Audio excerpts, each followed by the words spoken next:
Let's talk about my summer TBR because I don't know what books to read in the upcoming weeks. I feel like I've been going back and forth and I have so many options, so I thought, why not tell everyone? Then you can tell me which ones I should prioritize. So there's a mix of everything. I have been going back to reading fantasy series, so I want to continue and finish the ones I'm currently in the middle of because at this point it's probably like 50 of them. It's ridiculous. We need to change that. And I also want to continue reading more nonfiction because I've been on a kick. And then mystery, thriller, horror. Those are perfect beach reads in my opinion. So let's get through the pile. But first off, there are a few authors that I either want to try or that I have read a couple of their books and I want to read more by them. So first off, we have Jodi Picoult, which I didn't think her stories were going to be for me. They're more contemporary, kind of like high emotions kind of stories. I've seen the movie My Sister's Keeper, which I'm pretty sure is her, and I decided I don't think she's going to be for me. But then I saw her speak online and I wanted to support her, so I picked up 2 of her books, including this one, which is Small Grey Things. A lot of you told me that it was good, and I basically picked up the ones that were her most popular just to get an idea of what she's like. And this one main character is a labor and delivery nurse, and she's a Black woman, and then this family doesn't want her to touch their baby. They're basically white supremacist, and there's this situation that starts the book. So I will be trying this. I'm excited to see what the hype is about. I also wanted to read more about Elif Shafak because at this point she has my heart. I will read basically all of her books. I'm glad that she has quite a few, and this one is The Bastard of Istanbul, which I'm gonna be honest, I don't even really remember what the story's about. The author is from Turkey, so there's always, you know, some part that is related to it, and at this point, like I said, I'll just read whatever because I love her writing. So there we are. I know it's gonna break my heart because she does that. I would like to actually finish this book. I should probably do a reading vlog. I used to do those quite often where I did my reading my pile of shame, which is what I like to call the books that I started and didn't finish for no reason. Like, I'm really good at this point at putting down books that I'm not feeling, but those are not that. Those are books that I always intended on finishing them, but then I put them down randomly and just never pick them back up. And that's a great example. So The Lost Daughter, I love the Neapolitan series by Elena Ferrante, and then I read her other book. I'll put it on the screen, I can't think of it. And I didn't love it. And then I started this one, I'm halfway through, and I just stopped. I'm at page 74. So yeah, I need to finish it. I used to read a ton of sci-fi and I stopped for whatever reason, and I really want to try these. These are time travels, and I keep asking you which one I should start with, and then I keep forgetting. So I will go back. I mean, you can tell me in the comment section, but I will go back and figure it out. I think this might be the one. I think this is Booktube, but people say that you can start with this one is the best one. Either way, time travel. People said that it was actually kind of funny too. Again, at this point, it doesn't even matter. They've been on my shelf for way too long and I've been wanting to try them, so this is it. I'm really hoping I'm gonna like them, but I thought it would be fun to read more sci-fi and why not something that is actually fun. So there's that. I think the worst portion of this video is my pile of series, mostly fantasy series that I need to continue and or finish. Because like I said, it's been ridiculous. It's been accumulating, and in my defense, I have been going through them in the last month or two, and like even currently, this is my current read. I'm reading The Lotus Empire. Actually, I paused it because I'm doing my read it on haul it as I'm filming this. But it's the one I had started before and I will go back to. I am 90 pages into it. Hopefully it doesn't go into my pile of shame. This is the last book in the Burning Kingdom series, and I am very much emotionally invested in the story of the characters, not so much the story. So like, this isn't a 5-star series at the moment, but I really need to know what's going to happen to them because I really care. Basically, you have these different empires, and there's this emperor that is burning women alive for magic, and he wants his sister to do it because that's going to be the ultimate magic, and she says no, so he bans her, sends her to this other kingdom that used to have this magic with nature. I'm keeping this somewhat vague. Things happen, there's this like disease affecting people, the rot, and yeah. The premise is fine, it's just book 2 was very military, like the war between the people, and it's continuing in here, and at this point, I don't care about the war. I want to see what's going to happen to these characters because they're not all on the same side, and I really don't want anything to happen to them. Especially there are 3 main female characters that are really ambitious and a little morally gray, and I want them to be happy, and some of them together, so yeah. I still have this one prequel to read for this series, Beneath the Keep, which is part of the Tearling series, which I think is underrated. A lot of people hated the way it ended, the whole trilogy. I don't disagree in theory, but ultimately I liked it, so whatever. But this is the prequel. Honestly, this is probably like one of my top 3 of the ones that I will be making time for, because I really loved The Rage of Dragons and I just never continued. To be fair, I don't think book 2 was out, and now we're technically still waiting for book 3. I think it's coming out this year. There's going to be a 4th one, and I don't like waiting in between books, even though I'm doing that right now. But me doing it is different than the author, you know? So I really, really want to continue. Think revenge story. There's going to be this war, there are dragons, but mostly the magic system was really interesting to me. And I feel like there's almost no way of really talking about it without spoiling it. You just have to experience it. But I loved book 1. And for some reason, it seems to be an unpopular opinion, and I don't understand because I really enjoyed it. Favorite Star is the 2nd book in this series. Black Sun was book 1, which I've been mentioning. The first chapter is the most intense first chapter I've ever read in a book. This woman locks herself in a room with her son. She basically poisons him or sedates him, whatever, and she carves this thing on his back, blinds him, and then she jumps off the balcony. Like, it's really intense. Obviously, the rest of the story is a little more tame, but there's a lot of magic and political intrigue. There's those giant sparrows people are flying on the back of. It was crazy. I just need to continue, and I didn't. I don't think book 2 was out when I read book 1, again, in my defense. And I think I have heard book 2 is not as strong, but I have it. It needs to happen. Like, I don't even care anymore if I'm not going to like it. I just need to try it and decide. We're not even going to talk about this one. I have been in the middle of this book for... I'm 400 pages into it, so this is definitely a pile of shame. Whatever.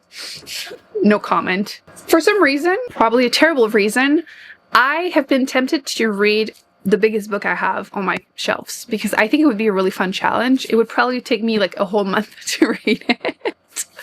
And like, it would probably be dumb, again, because I have so much I'm supposed to be finishing. But I do have the Inheritance trilogy, and I do count this as one book because it is one book. Even though it's a whole trilogy, it doesn't matter. I have been wanting to read more from N.K. Jemisin. I really love the Broken Earth trilogy. I tried her, like, what is it, New York or City, whatever series, and I could not get into it, but I do have this one. This very thick book on my shelf, and I want to get to it eventually. It's been on there for so long. I feel like it would make for an interesting challenge, but I'm terrified, understandably so. But yeah, part of me is like, if you're reading them, why not actually... They're still more fantasy, but I also want to continue this mystery series. I actually found out recently there's a TV show, which I need to try it. But basically, I had started this book. I read the first book, I listened to it as an audiobook, and then I started this one also as an audiobook, and I got confused. And it's because it's a book within a book. And like, it gets really confusing if you miss 5 seconds, because this is like the intro and this is the actual book. The author is an editor, and there's a mystery, a murder mystery happening, and like comparing it to the book.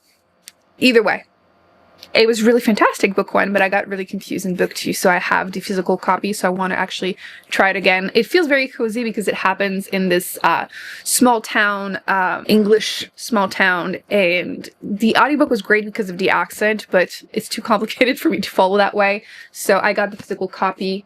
I will be reading it, and then I can watch the TV show. If I do want to read more sci-fi, I have this one, The Last Colony, which is the last book in the Old Man's War by John Scalzi. I really loved book 1. Book 2 was okay, so I think that's the reason I just have yet to pick up book 3. I like the concept, though. You have these people on Earth. Basically, you can get hired when you're old. Is it when you hit like 60, you can sign up that in 10 years, you're going to be part of the war in space? You don't know anything that's going to happen, but people tell themselves, well, I'm old, but also you can't be a soldier if you're old, so they think maybe I'm going to have a young body, you know, a second chance at life. So that's how it starts, and I did enjoy the humor. Obviously, the author is really funny, so I have that. A 3rd book in a fantasy series. Shame, shame. I am enjoying this series. This is City of Miracles. These are murder mystery in a fantasy setting with like old gold magic. I like it in theory, but I don't find myself as emotionally invested in the characters as I would like. To be fair, I feel like they're almost companion novels, or it was the case for book 1 and 2.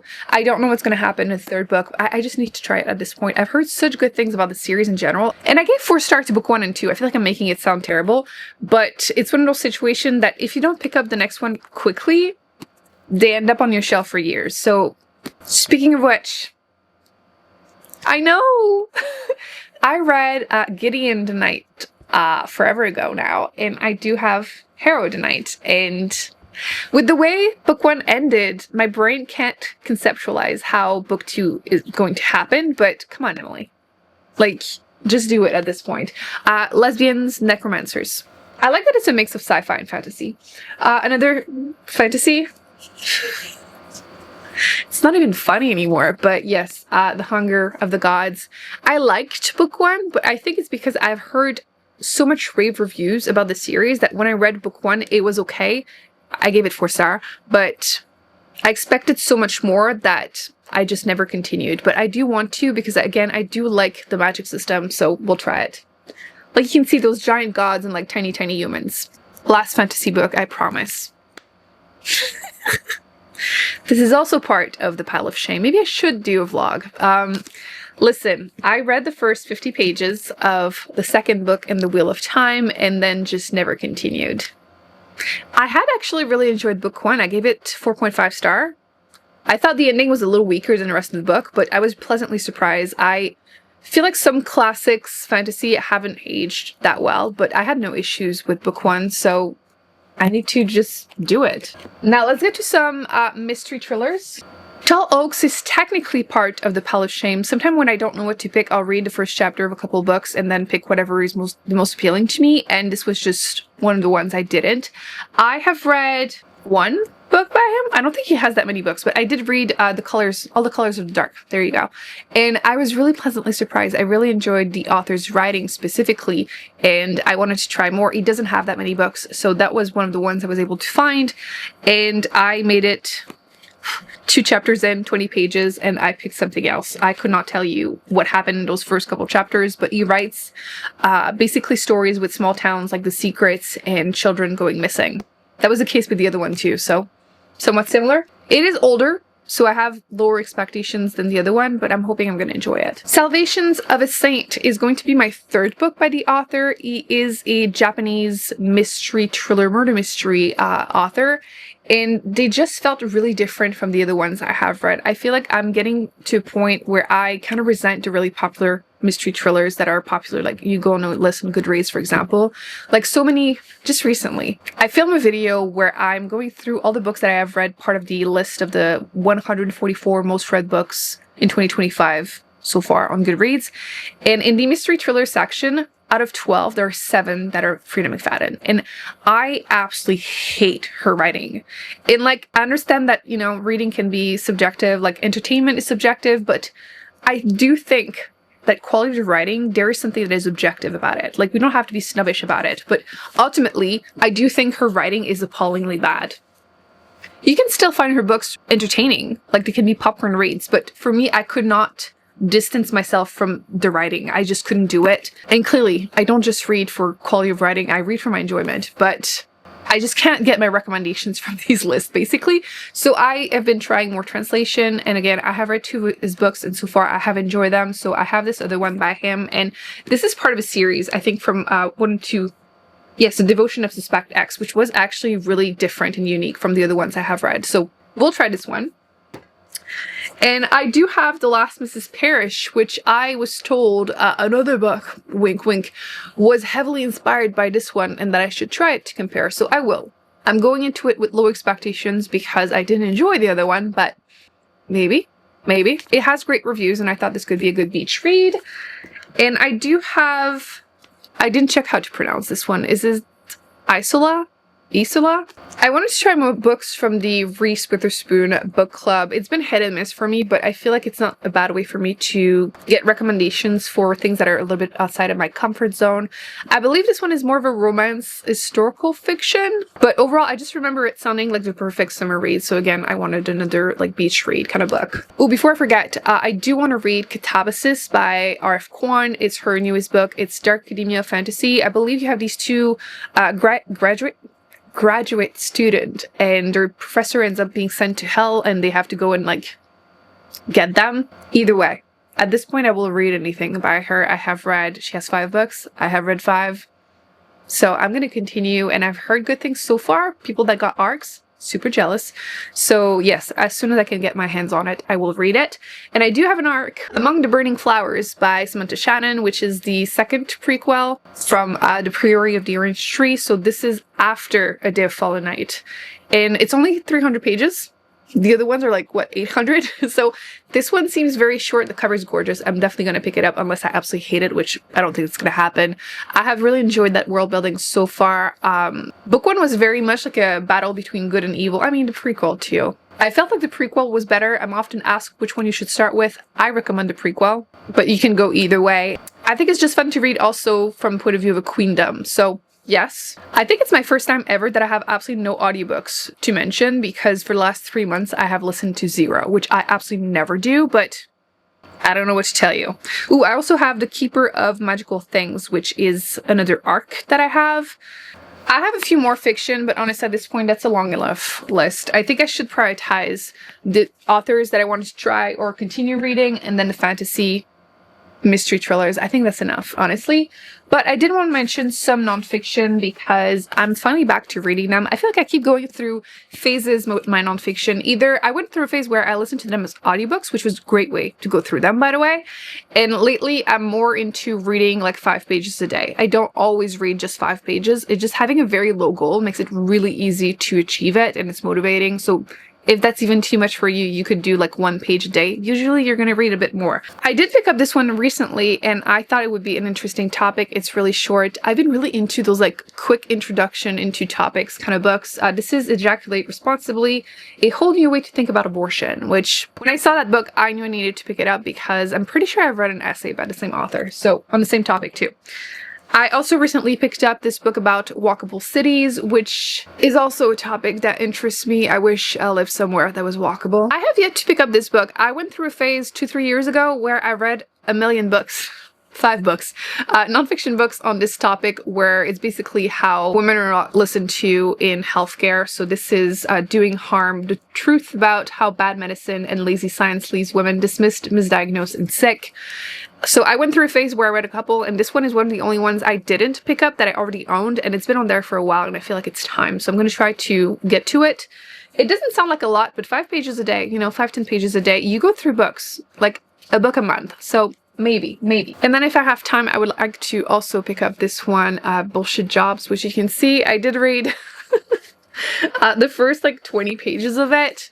Again, this is a pile of shame kind of book. I thought it was interesting, but I just put it down and never went back to it. And it's essentially about how in capitalism, there's a bunch of people that have jobs that are basically useless. They're just invented to give us that structure and being forced to work 40 hours a day, 40 hours a week. And you know your job is useless. Everyone knows it's useless, and you're just struggling mentally through the situation. So obviously it's not everyone's case, but a lot of people go through this. So I thought it was an interesting topic. I think it was originally an essay, which I feel like I might have seen, and then I've heard of the book, so I wanted to pick it up. So we'll see. And yeah, I think that's it. That's enough. Stop it. I tend to go a little overboard with my TBRs, but it gives you an idea of what I'm thinking about reading. You can tell me which ones I should prioritize. I like to have options, and giving myself a pal is easier to deal with than just going through all of my shelves. Too many books end up forgotten on my shelves, which is why I'm doing my Read It or Unhaul It challenge, which I will be continuing to do. Like I said, I'm currently filming the one for July, and I finished my first book, and it was okay. I'm not going to say more. I'm currently reading the second one, so we'll see. But that's a really good way to get to books I've forgotten about. But yes, making a pal and leaving it on my desk, I can visually look at them and pick which one I should pick next. I'm often asked how I read so much, and I think that having a pal, it doesn't work for everyone, but having options helps you not spend too much time in between the books that you read. I feel like that's key, because sometimes you're like in a book hangover, you finish one, you're like, I don't want to read anything else again. But if there's something that is appealing to you, you're going to be more tempted. And it doesn't have to be physically, like it could be your library. Every year I'll sit down and like put a bunch of books on my wish list, and then I just have to go through them one by one. If only I listened to audiobooks. I really don't know how to fix that. I stopped, and I don't see the end of that. I don't know what's wrong with me. Enough chit chat. I need some water, and I hope you enjoyed this video. Please let me know, which ones do I need to prioritize? Should I torture myself with the books I put on my pile of shame? Should I read the thickest book that I have? Should I try more new authors? You tell me. You tell me. I hope you enjoyed this video. Thumbs up, subscribe. I'll put more videos on the screen that I recommend you check out. And I will see you next video very soon. Bye.